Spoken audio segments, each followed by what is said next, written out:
Greetings everybody, Zed here. Today, I am finally going to be able to show off my 5.8 Stygian Onslaught. I've been putting this off for a while. Unfortunately, it is a lot later than I would have liked it to be. We had to wait until the second half came out where we could C6 Chaska and then get both Chaska and Mualani's weapons to R5. It just didn't feel like I'd be able to show off the full potential of my account until I made those changes. Now, after getting the both characters, I've had about a week to sit and plan my teams, figure out configurations, optimizations, where I want everyone to be, and on the screen here is kind of where we ended up. You can see I have reached 70 seconds, which honestly I feel like is pretty damn good for Dire. Now, I don't want to waste any more time because I have a lot of things to cover, so basically what we're going to do in this video is we are going to go team by team. I'm going to talk about my teams, the compositions of the teams very briefly, and then we'll go into the combat mechanics and I'll tell you exactly what I'm doing, how I overcame some obstacles, and we'll go from there. So let's get into it. Okay, so the first fight we're going to cover is the Tenebrous Papilla. You can see here the team that I'm using is Sitlali, Traveler,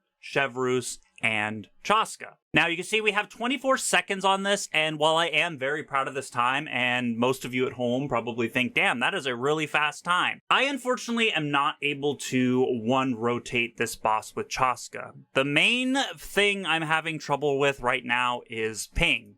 You can see up at the top, my ping is 88 seconds, which seems fast. It's green, it looks good, but most of the speedrunners, all of the research I've been doing has been showing that unless I have a ping of like 30 or less, I cannot get my Chaska to rotate this boss. The actions that she does, the firing offs of her bullets that she does is just not fast enough for the game. I've found out that the servers for the game are in Virginia, and I am unfortunately in California, which is 3,000 miles away. So my inputs for the game have to travel all the way across the United States before they bounce back, and it just ends up being too slow for me to pull this off. The margins are so razor thin. Okay, so I'm gonna really quickly go into how Chaska works at C6 because I really think this is important for understanding the showcase. We do our E and I hold down for 2 bullets and let go, and then she gets off a C6 shot instantly. It's basically filling her bullets in full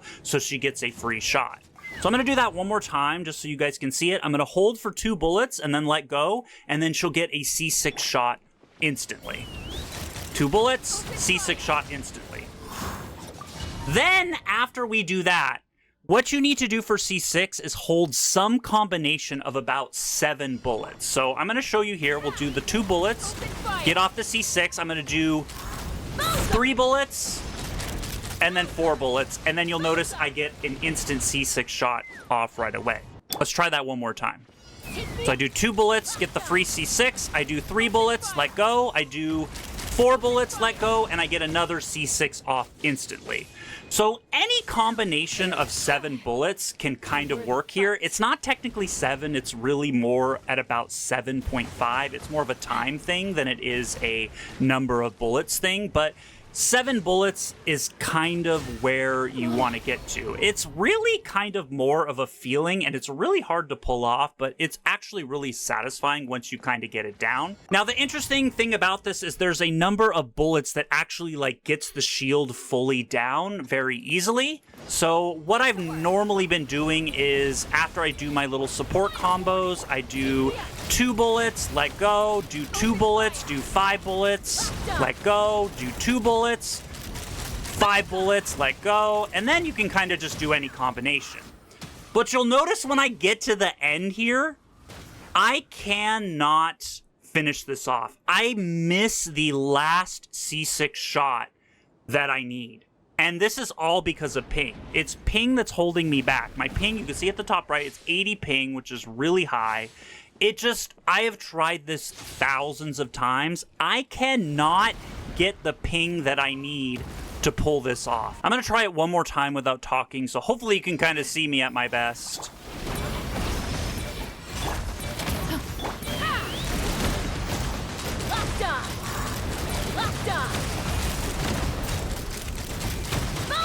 Here we go. Can I get to the 5 bullets? I let go at 5, it goes off, and then I just don't get the C6 shot that finishes it off. I have tried this so many times. I just cannot do it. It's impossible. All right, so this is the footage here of the record run I have so far. We're going to go through it play by play here, and I'll kind of show you what my thought process is while doing this rotation. Now, we know we can't one rotate it, so I'm basically settled on doing kind of a 2 rotation type thing with Chaska. We do like a mini rotation at the beginning, and then we're going to do a full rotation at the end when it's actually vulnerable. So we go in here, we actually go in with Sitlali, and we do our E. The reason I can do Sitlali's E at the beginning here, it helps whittle away the Papilla's shield. It is Night Soul aligned damage, so it's really good at ruining that shield that the Papilla has. We have to stay close to the Papilla in order for her skill to actually continuously hit it. We also have a very short cooldown on Sitlali's skill, so it actually comes back up by the time we get to the second half of the rotation. We then go into Chaska, I get on her bike, and I do a 2 bullet hold charged attack. This is basically, like I said earlier, it allows us to get off a C6 shot right after. There's the C6 shot. You'll notice the shield is probably down to close to half, not quite, probably around a third. It starts in the middle and goes out towards the end, so it's a little bit hard to tell exactly what's happening. But then we keep doing Chaska. I do a 3 bullet hold there, so we're going to do a 3 bullet hold followed by a 4 bullet hold. You can see there, I just did the 4 bullet hold. This will give us another C6 shot right after. Open fire. There's the C6 shot. Now you can tell his shield is almost gone. This is great. We want to basically ruin the shield by the time we get to the next C6 shot. So that's what we're going to try to do. We do another bullet hold there. I do a 2 bullet hold. I think this is probably going to be followed by a 5 bullet hold. Again, we want them to add up to about 7. There's the 5 bullet hold. You can see that now that the 5 bullet hold has triggered, the shield is gone. So that's going to make the next C6 shot hit and actually do full damage against the Papilla. It's really nice here. So we'll see that. C6 shot goes off. We do a ton of damage. Let's see what it ends up being. Yeah. Chaska's shots are very RNG dependent. Depending on the order of the pyro and cryo application that her bullets do, you can have a wide variety of damage. So that's part of the problem with Chaska too, is just there's a lot of RNG involved. This is why you don't really want to crit fish with her, because there's already a lot of RNG with that. So you don't want to add more RNG on top of it by crit fishing. That's why I try to keep her crit rate at least above like 85%. So this attack here didn't really do that much damage. It wasn't as crazy as it could have been, but it clearly was enough. So then we try to get off as much bullets as we can with Chaska before she runs out of Night Soul and then falls to the ground. Then what we do is we start a new rotation. You can see there's still a cryo aura on the enemy, so we don't have to switch to Sitlali first. I think we go into Traveler here, do his melt. Then we go into Chevy and do her E. You'll notice that I didn't do 2 normal attacks with Traveler. This is because it's not terribly necessary at this point. We want to get back to Chaska as quickly as possible. A lot of the runs I did where I was like really trying to maximize that, it just ended up costing more time into doing the 2 normals, and then it just seemed better to not even bother with that at all. So then we go back into Sitlali, do her E, go back into Chaska, and we just try to get off as many shots as we can. You'll notice again I did a 2 bullet hold followed by a C6 charge, and then we're moving into just doing as much 7 bullet totals as we can to get off as many C6 shots as quickly as possible. Now, you'll also notice the time here is a 25-second clear. In order to get the 24-second clear, I have to turn off my video recorder because I just get a lot of lag when I end up recording the footage, but this is very similar to the 24-second clear. Really, it's just less lag from not recording the footage. So we save about a second there, which is nice. So yeah, that's basically what we've done with Chaska. This is the fastest time I can get, given my ping, given the setup that I have. I just cannot get off that last C6 charge in order to do a 1 rotation. And again, I would probably be sitting at like 16 to 17 seconds if I could do that. So we would be halfway through the 60s, which would be nice, but I've tried so many times, I just cannot get it. Show no mercy. Let's Pipilpan! Locked on! Locked on! Open fire! Stop right there! Fulfill our pact! Ha! Open fire! Locked on! Bullseye! Okay, let's move on to the second boss, the battle-hardened Tent Tortoise. This is the team that we're using for this. You can see we have gotten to a whopping 16 seconds. This is huge. The fact that I was able to pull this off is so freaking satisfying. 16 seconds is insane. Mualani is an absolute beast. One thing I want to talk about with this fight is you basically have to do what's called crit fishing. Some of you may have heard what this is. It's basically lowering your crit rate as much as you can get away with in order to maximize damage and do multiple upon multiple attempts in order to make everything line up, get all of the crits that you need, even though your crit rate is really low, to do maximum damage so that you can get through this fight very, very quickly. Now, Mualani is great with this because she does a low number of attacks for very high damage. When I tell you I've done literally probably over 1,000 runs with this team, I am not exaggerating in the slightest. It took me a very long time to get the crit ratios just right, not only for Mualani, but also for Mavuika, who does one big instance of damage on her burst, so she can crit fish as well. I'm going to show you here, I actually used the Genshin optimizer to figure out the maximum damage I could do based on each different crit rate. You can see up here at the top there, it says minimum build constraint, and we set the minimum build constraint to 45% crit rate. So this gives us the maximum amount of damage we can do while also having above 45% crit rate. When I use the optimizer to generate a build, it basically gives me the build that we're wearing now. And then you can see here in red highlighted, it says the Sharky Surging Bite that we do is 3.15 million damage. So we basically do this 4 times in order to get the kill. Now, I didn't start at 45% as a minimum build constraint for crit rate. I started at about 70%. And then as I kept trying to do the fight and land the crits 4 times and not succeeding, I had to keep lowering the crit rate down and down and down until I eventually got to 45%. I think I tried 60%, 50%. 40%, you know, I went all the way down until I had the crit rate as high as I could possibly get it while still doing as much damage as possible. Going back to the optimizer here, you can see I basically did the same thing for Mavuika. I set a minimum build constraint of 40% in order to maximize her crit hits. You'll see here, this is basically the artifact set that it gave me, and you can see down here where it's highlighting her skill damage, we should do about 1.477 million damage on her burst. That's really all that matters. We're trying to get a little bit of extra damage from the burst so that Mualani can finish the tortoise off in 4 Sharky bites.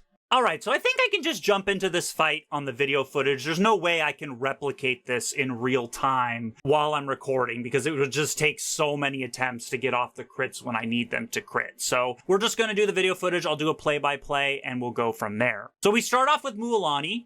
Mualani does a normal attack. This is just to apply Hydro. There's really no other reason for this. You'll notice there is a Night Soul Burst that appears, but that's just because we have a Natling character on the field. There's no... any elemental application would have done that. So we go into Jalonin here. We're going to do her skill, and we'll do 2 normal attacks. Now, this is basically not only to fill up her Night Soul Burst gauge, but it also triggers Peak Patrol Song. When you get in 2 normal attacks, it raises Jalonin's defense, and it also gives the buff to the rest of the team. We then switch into Nilou. Now, I want you to notice there is a Hydro Crystallized Shard. If you're facing the screen, it's to the right of the tortoise. This is going to be important. We really need Nilou to pick this up. It's important for Archaic Petra. So we basically go into Nilou. We do 3 skills. This is to trigger the 3 stacks for her Key of Kaj Nasut, and it also moves her forward and moves her into the Crystallized Shard.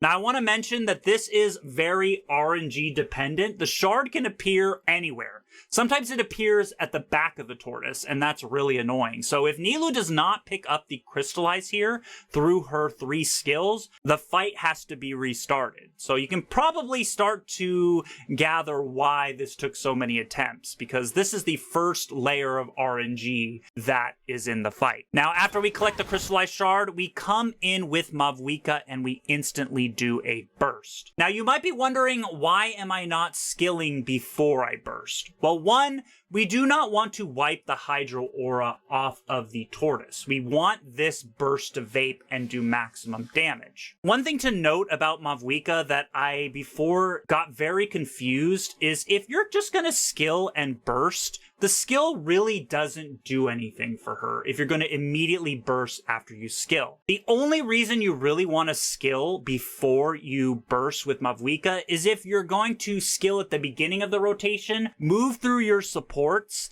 and then burst with her, because that way she is slowly decreasing her Night Soul gauge, which is giving her fighting spirit. If you're just skilling and bursting right after, the significance of that is so minimal, it really is pretty irrelevant. Now, the reason we're not starting with a Mavuika skill at the beginning of the rotation is because that just screws everything up for elemental application.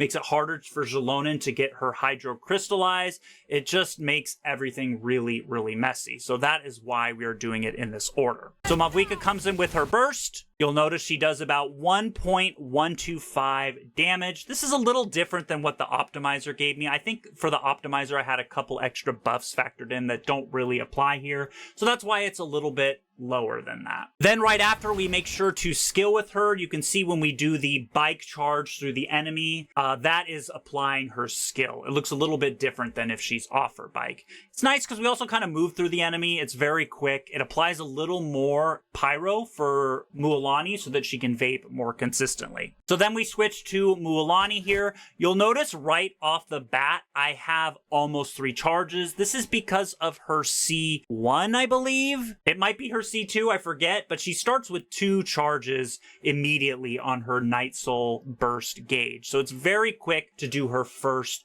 Sharky bite. We go up to 3 charges. We do her normal attack. This comes off with 3.139 million damage. Absolutely huge. Now we go back into the fight. You can see we're filling up our gauge there. Luckily, Mavuika's skill comes through and we have Pyro Aura on the enemy. This makes it so that when we do another Sharky bite with Mualani, we get a vape on it. Keep in mind, all of these bites only have like a 48% chance of critting. So if one of these bites does not crit, the fight has to be restarted. And that's true also with Mavuika's burst. If Mavuika's burst doesn't crit, we also have to restart. So again, you can see why this takes so many attempts, because there's so many layers of RNG.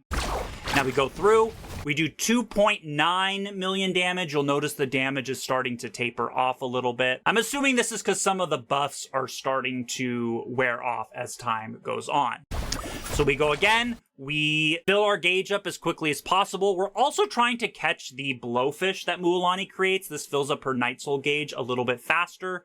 So we want to catch that pufferfish. It's pretty easy to do. You don't have to try very hard, but you want to make sure that you are collecting it to make this as quick as possible. So the third bite does 2.668 million damage, and then we keep pushing along. And then at this point, we're always hoping that this 4th shot is going to crit. There were so many times where I did 3 crits and then the 4th attack just womp womp didn't work. So, but this time, luckily it worked. We got in 2.587 million damage. Now you'll notice here too, I did not kill it. It is barely alive. This isn't my 16-second run. In my 16-second run, I did kill it. But in this run, this is a 17-second run that I actually recorded. We did kill it. Again, when I record, I get lag, so it's hard for me to record my absolute best runs, but this is exactly what we did. We just got a little bit more damage through. So we basically, Mavuika does another skill, her skill goes off again, kills the Tortoise, and we get our final time in this run. Pretty crazy. Again, Mualani is an absolute beast at C6R5. It's actually crazy. 3 million damage Sharky bites against this enemy is freaking nuts. She is so perfect for this boss, and I can see why they ran her banner alongside this boss. She just does such a good job at taking this guy down so quickly. I am honestly so impressed with her. It's crazy.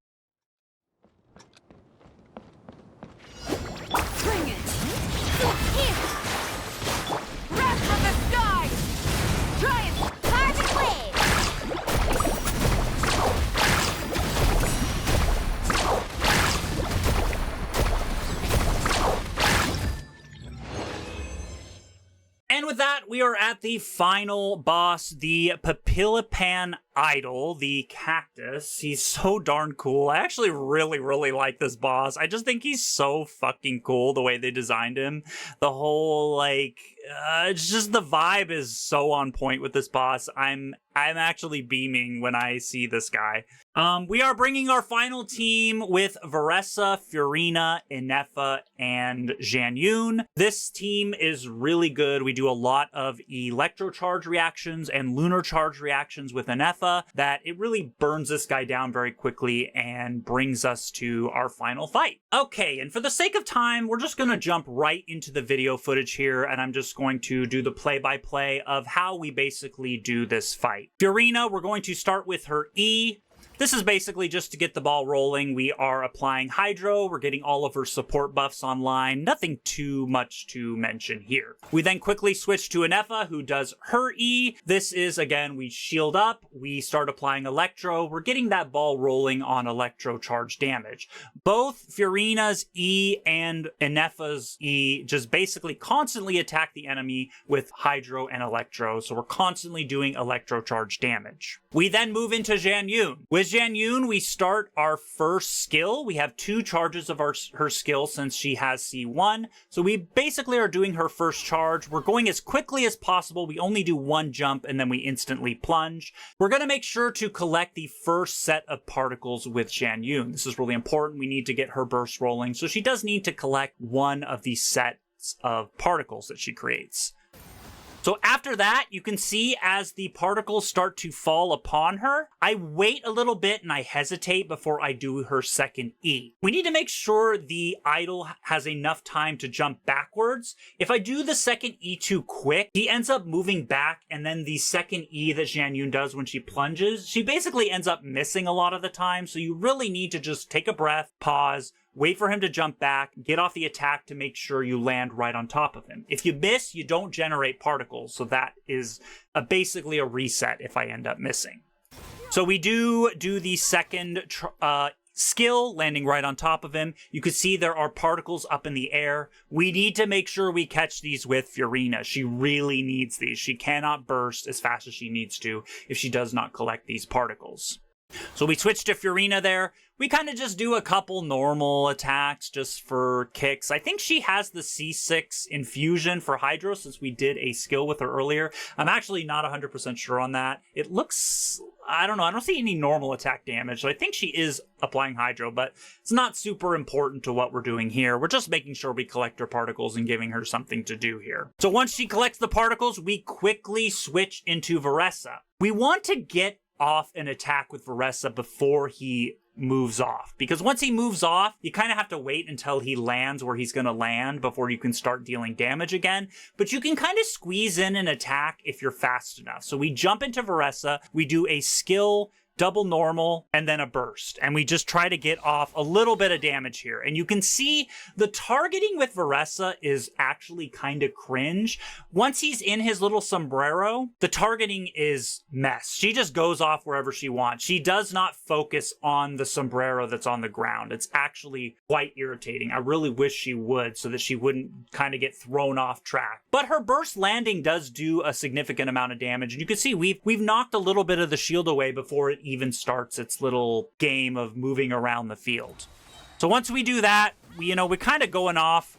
That skill into 2 normals into a burst is kind of wasted. We probably would be better off just waiting until he comes back and stops doing what he needs to do. We need him to come back to the same spot, the starting spot. If he ends up landing somewhere else, we reset the run because it's just lost. We don't want to go chasing after him. If we want to maximize time, we really want him to end up where he started. Otherwise, the run is forfeit. So you're going to see in this run, he ends up where he started.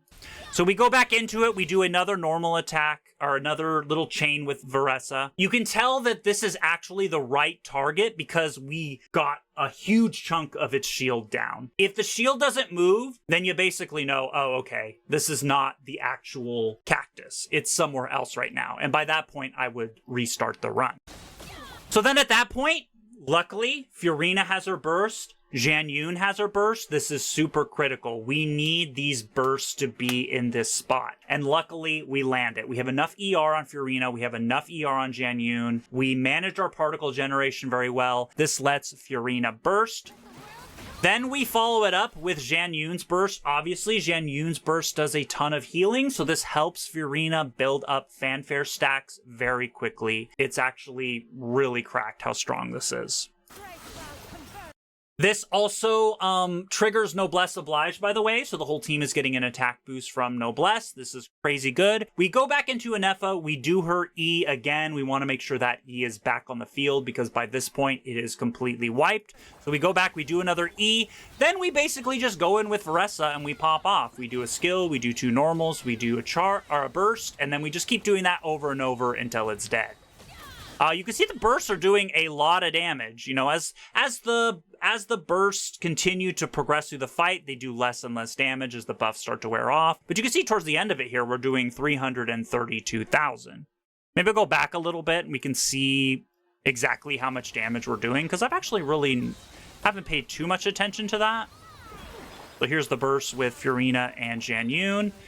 Got enough of skill. Let's see what this burst does. Yeah, 547,000 damage. Man, imagine if we had R5 Vivid Notions. This would be even crazier. 806, 508. I think that honestly might be an Efa. I could be wrong there, because that wasn't a burst. Yeah, 471, 568 with Veressa. So that 800,000 might actually be an Efa doing crazy work. It's actually kind of insane.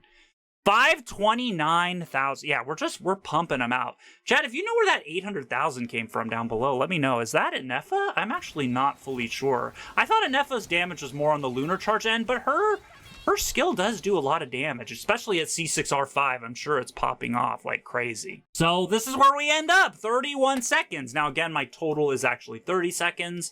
This is the recorded footage. The non-recorded footage, I actually end up saving a second. So this is where we ended up.